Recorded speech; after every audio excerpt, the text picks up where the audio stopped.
What I'm talking about now is the request by Eskom, the South African electricity supplier monopoly protection of government, to increase its tariffs very substantially. There's a public outcry. People don't want to pay for increased electricity prices, and companies are complaining that they will not be competitive on international markets if they have to pay too much for energy. Who's right in this debate? The answer is Eskom is right. It should not have its prices regulated, and when there's a shortage, the right thing to do is increase the price. That is the old-fashioned price mechanism. A shortage just means the price is too low compared to demand. However, the catch is this, that Eskom shouldn't be a state-protected monopoly, and it should be exposed to free competition and free entry by what are called IPPs, independent power producers, which is the norm all over the world. Virtually no other country in the world has a thing that we have that looks like Eskom.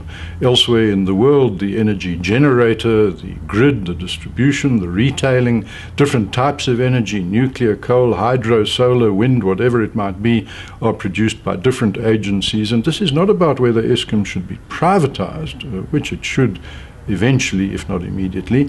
Now, this is not about that at all. This is about having, for example, in energy what we have in airlines or on the roads, where people are free to compete with government-owned entities on a government-owned set of infrastructures like airports or roads. This is exactly how energy should be. Eskom should be unbundled into what I call Eskom generation, and taken away from it should be the grid, the transmission lines, which would be called Eskom transmission. These should be two separate independent entities, government or private, and anyone should be free to use the grid, sell energy on the grid on an absolute level playing field.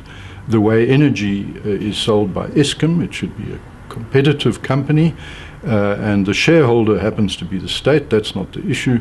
It shouldn't get any privilege.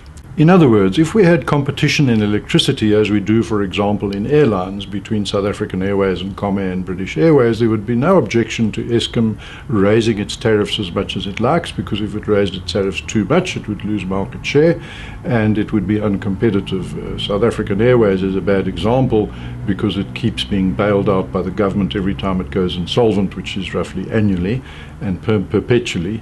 But nonetheless, if we had a truly level playing field with government-owned companies, doesn't matter who the shareholder is, what matters is the rules of the game. Government-owned companies competing with privately owned companies, or some mixture. It really is not the big issue. The big issue is the price mechanism should be determined. Who buys electricity should determine who buys electricity at what price, who sells electricity at what price.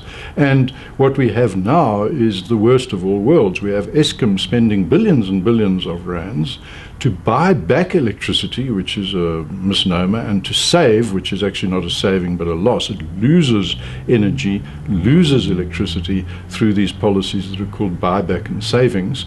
And what it does is it pays the country's producers, the companies, to not produce and not employ. So it rewards companies for being unproductive and for not creating jobs. And then what it does is it rewards the flexible users, the homeowners who could use less heaters and switch off lights and use gas instead of electric cookers. It gives them cheap electricity whilst getting the country's biggest and most important producers and employers to stop employing and stop producing. This is completely crazy, of course. I'd use a strong word deliberately because it really is. What we should do is we should say that people buy electricity as much as they wish according to their need and whether they are willing to pay that price, and that there are people free to enter the market and sell electricity to whoever they wish at whatever price they agree.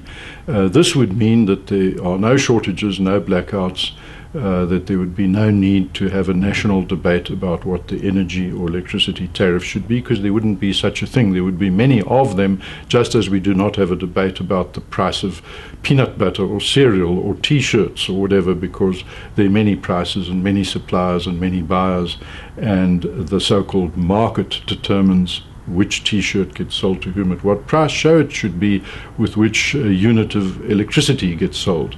And so the whole Eskom story, we need to understand is a company historically that was private and was nationalized. It's a nationalized industry, and ever since being nationalized we have had either too many power stations being mothballed or too few, and we have blackouts which are called, for example, load shedding, which is a nice word for simply having too little electricity. So we flip-flop from having surpluses to shortages as long as we have a state-protected, state-funded, state-guaranteed monopoly. And what we would have is a evenly rotating market in energy, with everyone getting what they are willing to buy and pay for, and everyone supplying what they are willing to supply, including small and big suppliers alike. That is what we would do if we went back to what the rest of the world is doing, the rest of Africa is doing, coping with very high growth rates, overcoming past shortages, having adequate energy, adequate electricity. We can do that in South Africa by learning from the world's good example, which is to have a liberalized, deregulated energy market with the entry into the market of independent power producers.